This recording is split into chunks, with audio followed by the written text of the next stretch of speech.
And good afternoon to you. 1961 slab side Lincoln, resto modded. Pretty cool look. Just finishing up putting down the power top. It seems to work well. A very custom interior. I'm just about 3/4 of the way through my inspection. This one's taken a while. Really cool late model dash. Airbags are non-functional. This one looks like it might have been cut open and taken out of there. Very cool console and retractable navigation unit built in. A lot of components were donored out of a Crown Victoria 4.6 motor, transmission, and some suspension stuff I'm not quite into yet, but we'll get into it shortly. We'll finish putting this top down. Just kind of checking to make sure nothing collides. Everything seems to be hunky-dory. Doing a pre-purchase inspection for a gentleman up in Canada. That's my best Canadian accent. You can see some evidence of some prior color, turquoise blue on that folding rear panel. The trunk, before I close this lid down, is in nice shape. It's got dyno mat down. I have pictures of the carpet pulled up in the back. We got various audio components back here and some additional wiring. A lot of this looks like it was all redone, which is nice because that's an expensive repair if the top's not going up and down right. Many people who know these cars. All right. So the top released nicely. I got good still photos for the purchaser all the way around. The electric windows are working pretty well, except for this back one. I'm not going to fight it. It goes up and down, but it just drags a little bit. I'll leave her down for the moment and go ahead and run these all down. Let's see, this one's it's a two-handed effort. Just binding a little bit. If I lean on it, probably, there we go. That was help. I need somebody help. Okay, so windows are active. ABS lights on, but I don't think that is a problem on this car. Showing 128,000 miles from a donor Speedo. Power steering setup, nice. I don't know about the air conditioning. I was told it wasn't working. And this unit folds in and folds out, but I know that you have to monkey with it a bit to make it work just right. The dash conversion looks nice. I don't know exactly what they cut or took off this, so they probably cut these end caps, is what I'm guessing. But I don't know, it would be a guess. Power seat works. It's a little bit slow, but functional. Red stitching's very nice. I might have considered shaving those headrests to keep the seats low, but that's probably much safer for driving. I'm going to shut this off because I don't want to die. We're inside.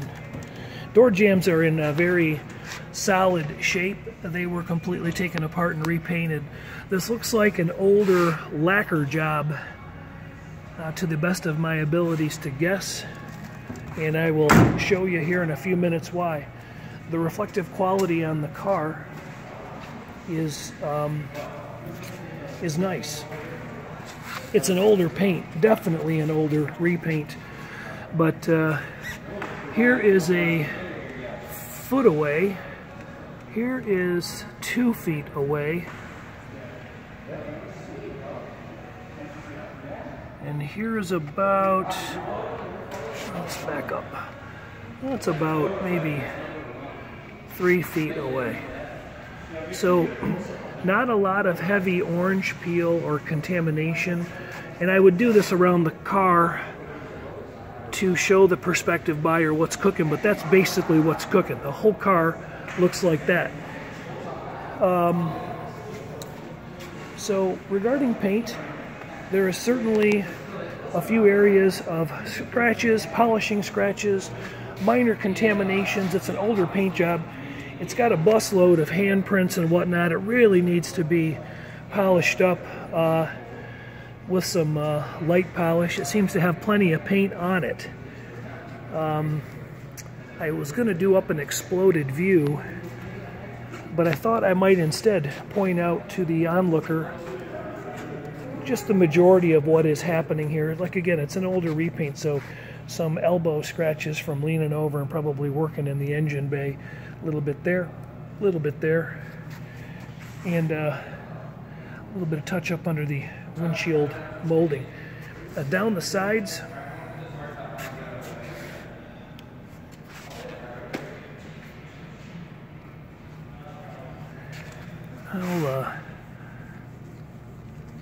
I've done a little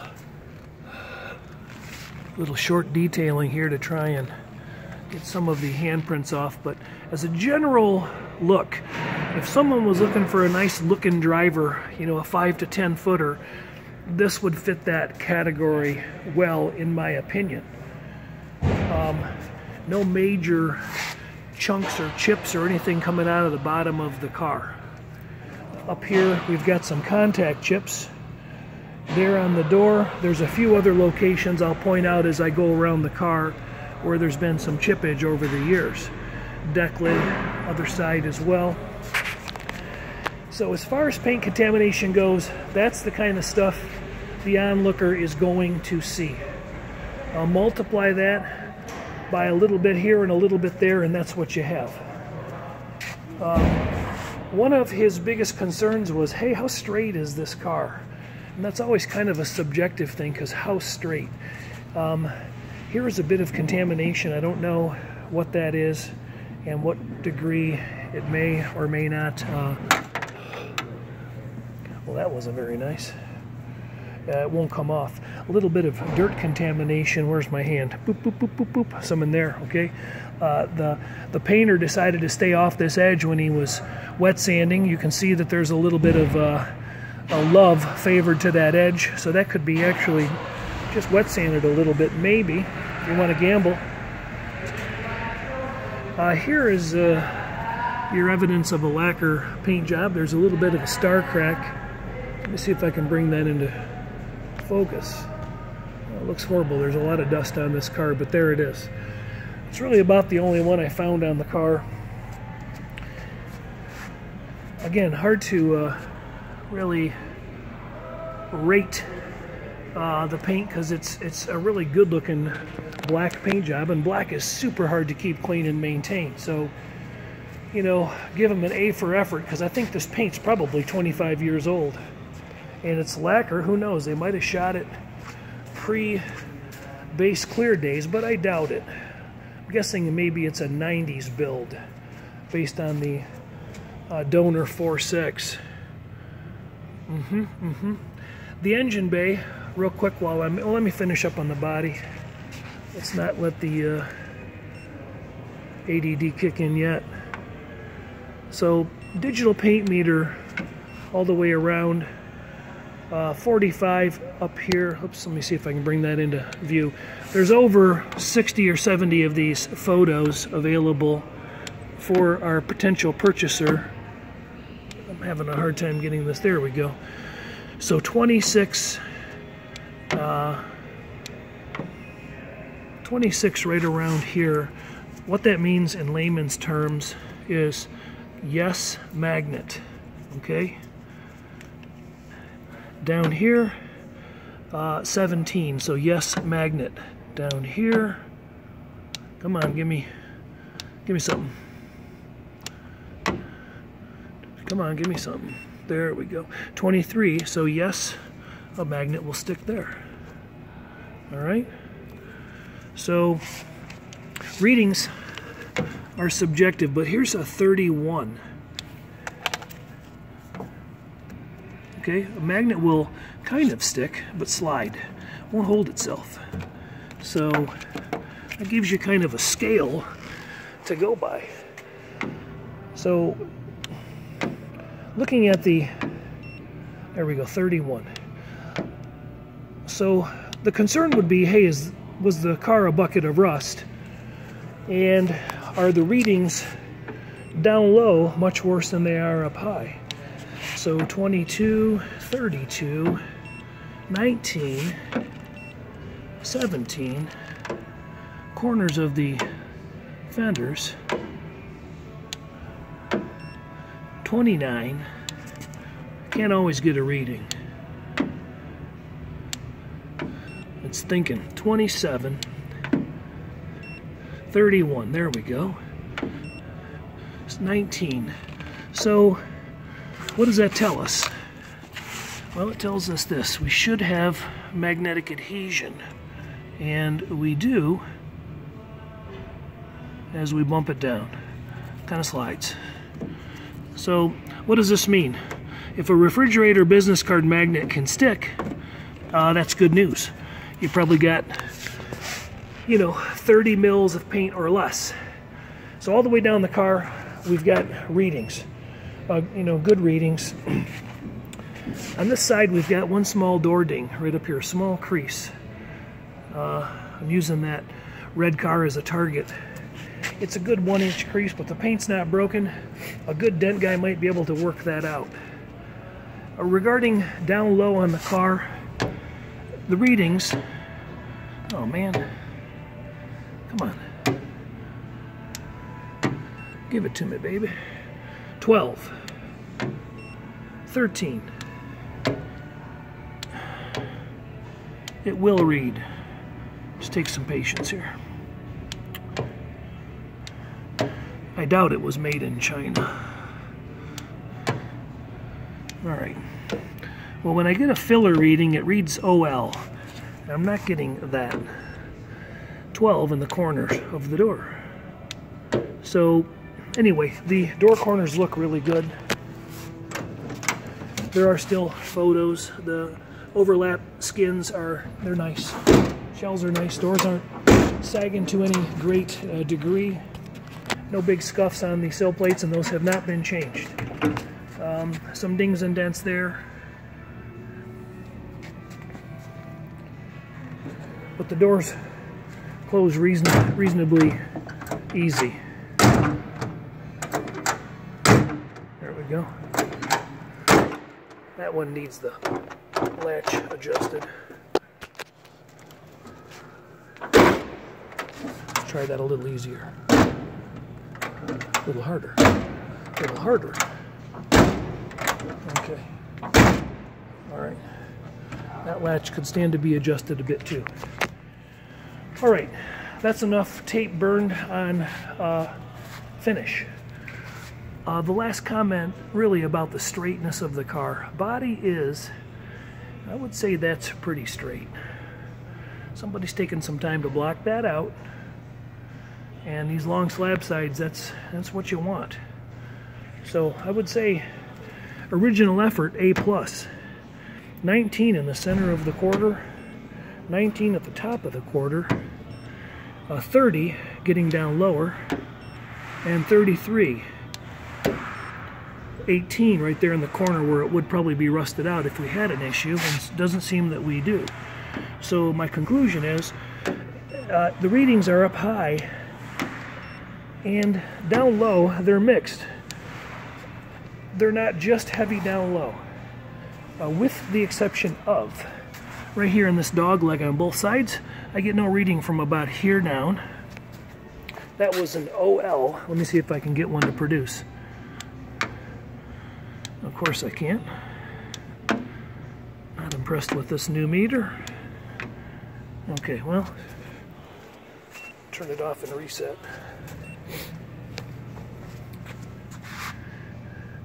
We'll walk right down this side. So there's that OL I was talking about. Not even touching the car yet. 18. Door is 7.8. Whoops, can you see it? I can't. There we go. Door is 14.8. Quarter is 24.3. Door corner is 27. Dog leg, it should be OL. Where did you go? There it is, OL. So this area down here I really can't get a read on. So we know we got to repair. So let's take a look at something else, the way the wheel moldings fit. Pretty nice. A little bit of gappage right in here. I don't know how reliable my new meter is. This quarter, I can tell you, has had a patch panel because up here I had good readings, 38, and then down here, well, 26, don't make me a liar. There was no reading here. 32, no reading. There we go. So in here we were having some weakness with magnet.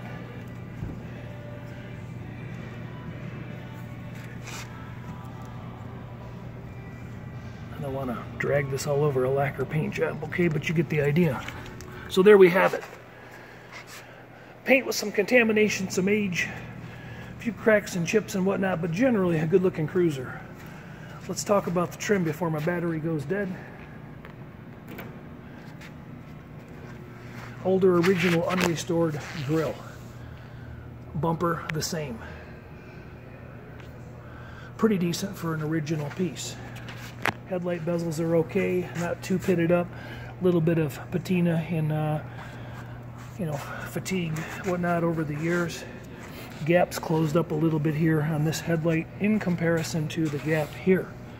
Why? Probably because the bumper's pushed in a little bit on this corner. Gaps look decent here. I got under a finger, a little bit of a wrinkle right there in the chrome.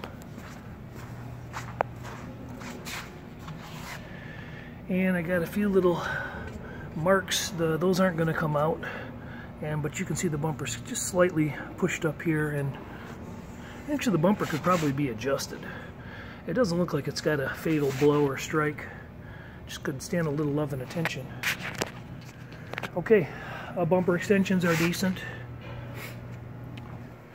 Trim on the car. All this crown molding is in good survivor shape. I mean, you got a ding there that Saginaw Polishing, if you took these off and removed them and gave them to him, he'd make these things near beautiful. Ding here, just a little bit of various patina and whatnot. Coming along here, and the other side basically mimics this, including the door handles. So I'll just do the chrome on one side to give you the flavor. Small ding, actually it's a little, two little pieces of wear. That might actually be some kind of line on the trim.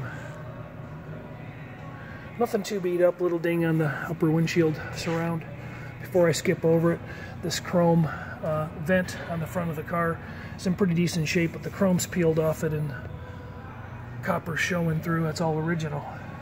Door handles got stage 1 and stage 2 patina. Could they polish up nicer? Probably. Probably. Contact chip, there we go again. A couple back here.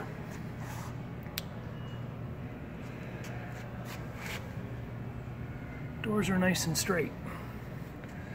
So the worst pitted piece of trim, there's some just little ping dings and whatnot, but these antenna bases are chromed and these are pitted. To the back of the car, just slightly worse. We've got some pitting and age on that bumper end. We got a gap there that is marginally 2 fingers wide and a crack in the lens. Other side, we've only got a 1 finger gap. I'm going to come along here and just show a little bit of pitting on the reverse light bezels. We got 2 pings right here in this tail panel surround, and we're missing a little piece of trim right there. That will not probably be easy to find, and a little ding there. So a little plating fatigue under, oops, little line under the plating. The chrome's in decent shape. It's presentable. Not horrible. This end of the bumper got a little bit of wear. A couple lines, some chrome scratches, and you can see we've only got 1 finger gap down here versus 2 on the other side, so could be adjusted and turned in, maybe. Some age in the lenses. A little bit of a rise here, a little bit of a lump in the paint. Back of the car otherwise looks decent. decent. And a little piece of trim, a little ding here. Somebody worked that out a while ago. They could have done a better job. Okay, door jambs, solid all the way around. Doors, you know, are open and closing. This one should show just a little more wear, and really it doesn't seem to be sagging or any major issues. The latches could just stand some adjustment. Chrome is the same. Mirrors in good shape. Vent windows look identical. Windshield's been changed, aftermarket. Some light scratches in the side glass I showed in the photos. I'm not going to roll back up. I'm going to keep the tape rolling. Very cool interior. That's all I can say. Very cool interior. Really nothing here to report as far as huge wear going. There's a little cut on a door panel in 2 spots. There's one there, and there's one on the passenger door. Not much to write home about. Somebody looks like they had taken that seat and kind of adjusted it to fit the car a little nicer. That armrest is popping up against there. Speakers in the doors. Again, some edge chipping going on. Aftermarket wheels and tires, no major curb scuffing to report. Tires have plenty of visible tread. I don't know what the age is. I didn't see any receipts on the glove box. Front and rear disc brake setup. We'll get under the car in a minute. The engine bay isn't what I would call show quality, but just a good assembly job of late model components. This car probably was designed to be more of a driver. It's presentable. It could clean up a little nicer. Somebody could do some detailing on that firewall, and over there you got a little surface rust and old color showing on that inner to outer fender connection. That could be cleaned up. Just in general, things could be cleaned up, but using all this late model under the hood, it isn't not closed out and shrouded out, but the engine starts up and runs really nicely. All right, I'm going to pause and show you some of the underneath.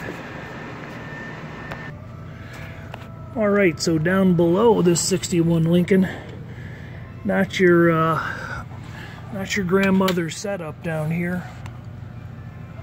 Adapted